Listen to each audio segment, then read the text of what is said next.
Hey everyone, Scott Kuma here at the Kuma Group, and I'm here today with another episode of Real Estate Weekly.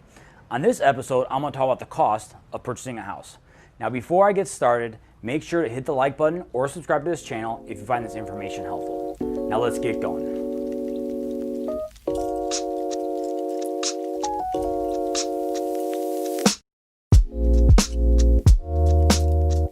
There are 5 main costs to purchasing a home. The first thing is called the earnest money. Now typically earnest money is usually about 1% of a purchase price, but you can probably get away with a little bit less. So I'm going to tell you that you probably want at least $1,000 saved up for earnest money, which is due usually within 24 to 48 hours of getting under contract. All right? The next cost is down payment.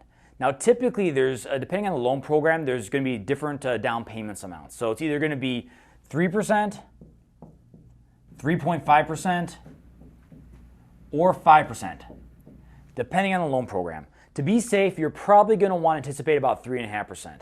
Now, with that being said, there are down payment assistance programs out there, which covers the full amount of your down payment. So you're definitely going to want to talk to a lender to see if you can qualify for that. Typically, the credit score required for a down payment assistance is going to be a little bit higher, and your interest rate's going to be a little bit higher as well. So the amount you can potentially purchase will probably be a little bit less with down payment assistance than if you came up with your own down payment. Now, with that being said, even if you don't have the down payment saved up, that's okay. Sometimes there are different options you can do when it comes to covering your down payment as well. Usually you can get a gift from a family member, or if you have money in a 401k, usually you can pull your money out of your 401k to use as your down payment. The next cost of purchasing a house is going to be your inspection. Your inspection is going to range anywhere from $360 to $500, typically depending on the size of the house, if there's a pool, a lot of other factors. The age, sometimes a little bit older home may cost a little bit more money as far as the inspection is concerned, but you're going to want to have about $360 to $500 for the inspection. The inspection can usually either be paid with cash, check, or credit card, and is paid to the inspector at the time of the inspection of the home.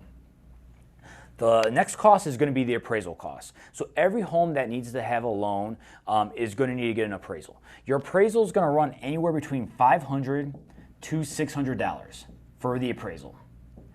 It's very regulated how the appraisal is ordered, and that's ordered through the lender. So as agents, we don't have much control over how the appraisal is ordered. They usually put it through an appraisal management software in order to order that appraisal. But that's going to run about $500 to $600.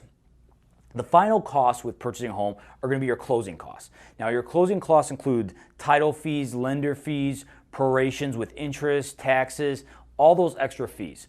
Now, depending on what time of the month you close, who the lender you're using is, and what type of loan program you're using, there's going to be different costs associated with that. So for closing costs, you're going to look at anywhere between $5,000 to $7,000 for your closing costs.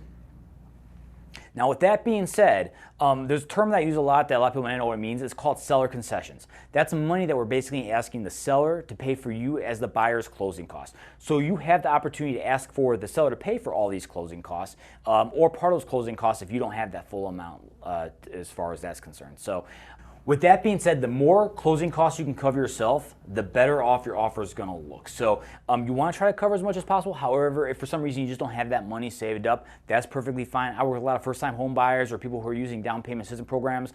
We potentially could get those closing costs covered. Whenever we submit an offer, I'm usually going to advise you based on my experience, based on how long the house has been in the market, and based on the conversation I have with the listing agent, potentially what your options are as far as getting those closing costs covered. So with that being said, the must costs associated with purchasing a home is your inspection appraisal is going to run you about $1,000 together, and then you're going to want at least $1,000 saved up for earnest money. So about $2,000 you're going to need to have to get started. Everything else is basically going to be negotiable. So if you get down payment assistance, your down payment's covered, and if we can get the seller to cover the closing costs as well too, you can get those covered. So you're going to need at least $2,000. Everything else is kind of dependent on how much money you have saved up and what loan programs you qualify for. So if you have any questions at all, you can call or text me at 623-387-2688 or email me at scott@thekumagroup.com.